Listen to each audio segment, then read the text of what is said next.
देखी जाएगी। Hello students, कैसे आप सब? आशा करता हूँ आप सब अच्छे होंगे। स्टूडेंट्स, आज का जो हमारा टॉपिक रहेगा रिटायरमेंट ऑफ ए पार्टनर, ठीक है ना। ये एक क्वेश्चन इंपॉर्टेंट है, एक क्वेश्चन आपका एग्जाम में आता ही आता है 6 मार्क्स का, ठीक है ना। तो देखते हैं कि एडमिशन के बाद कौन सा चैप्टर आता है, रिटायरमेंट, है ना। एडमिशन में हमने पढ़ा था कि एक नए पार्टनर का एंटर होना फर्म में, ठीक है ना। अब इसका रिवर्स एडमिशन का आप रिवर्स ले लीजिएगा, रिटायरमेंट ऑफ ए पार्टनर, यानी कि एक पार्टनर क्या एक या एक से ज्यादा पार्टनर फर्म से क्या हो जाएंगे, रिटायर हो जाएंगे, यानी फर्म में काम नहीं करेंगे, ठीक है ना। ये कहता है कि व्हेन वन और मोर पार्टनर्स लीव द फर्म, है ना, फर्म को छोड़ देंगे, काम नहीं करेंगे, तो उस कंडीशन को हम क्या कहते हैं, रिटायरमेंट ऑफ ए पार्टनर।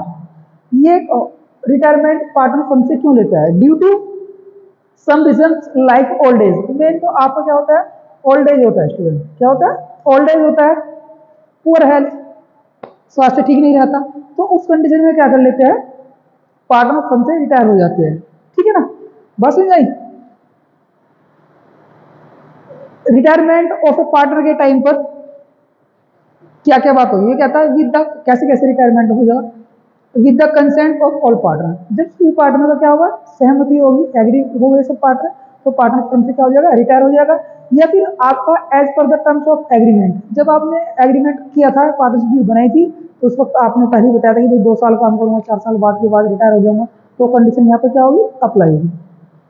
ठीक है, तो एट हीज और हर ऑन विल, या फिर उसकी इच्छा नहीं कर रही काम करने की, ठीक है ना, तो उस कंडीशन में क्या करेगा, पार्टनर फर्म से रिटायर हो जाएगा, ठीक है ना। अब देखो आपको एडजस्टमेंट क्या क्या बनानी है, एडजस्टमेंट टू बी मेड, क्या क्या एडजस्टमेंट करें। देखो भाई, पार्टनर रिटायर होगा या पार्टनर का एडमिशन होता है, तो सबसे पहले क्या था, आपने क्या किया था, न्यू पीएसआर, ठीक है ना, नया new profit sharing ratio calculate करेंगे, और उसमें गेनिंग या सैक्रिफाइस रेशियो को बात करेंगे, ठीक है ना।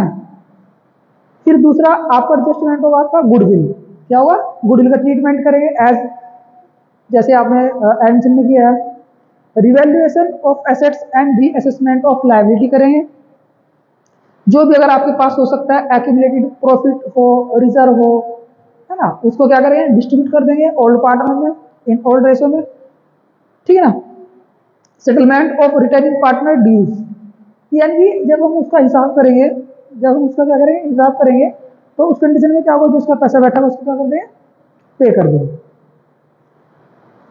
फिर है, और ये इंपॉर्टेंट है आपका, कि new capital of the continue जो है पार्टनर है, जो फर्म को चला रहे हैं, उनकी पार्टनर की कैपिटल को क्या करेंगे, एडजस्ट करेंगे, उनकी पार्टनर की कैपिटल को क्या करेंगे, एडजस्ट करेंगे, ठीक है ना।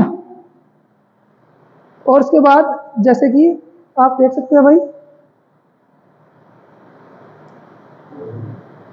एक एग्जांपल देखिए, जैसे कि कहता है क्वेश्चन में, ए बी सी 3 पार्टनर है जिनका रेशियो है 3:1। B retire from the firm and his share were taken over A and C 2:1 ratio, ठीक है।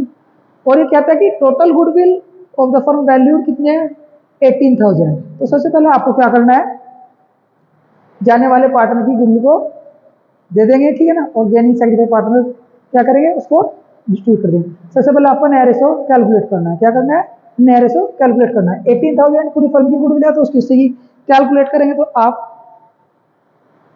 देखो, goodwill account debit to A to B to C, है ना। 2 कंडीशन होती है आपकी, ये कहता है बीइंग अमाउंट रेज, यानी गुडविल का खाता खोला गया, एंड हिज फुल वैल्यू और पार्टनर्स इन ओल्ड रेशो, यानी कि क्या है, old minus new gaining sacrifice है। या तो आप क्या कर सकते हो, डायरेक्ट गेनिंग सैक्रिफाइस पार्टनर में एंट्री बना सकते हो, या फिर आप ऐसे कर सकते हो। 18,000 थी, तो जो उनका रेशो था, रेशो में डिस्ट्रीब्यूट कर दी, और यहाँ पर जिन पार्टनर को गेन हुआ उनको डेबिट कर दिया, और टू गुडविल, गुडविल का अकाउंट को क्या कर दिया, राइट ऑफ कर दिया। ये गुडविल का अकाउंट को ओपन किया, और यहाँ पे क्या कर दिया, राइट ऑफ कर दिया, ठीक है। और न्यू रेशो आपका कितना आ गया, 13:5, ठीक है ना। Okay students.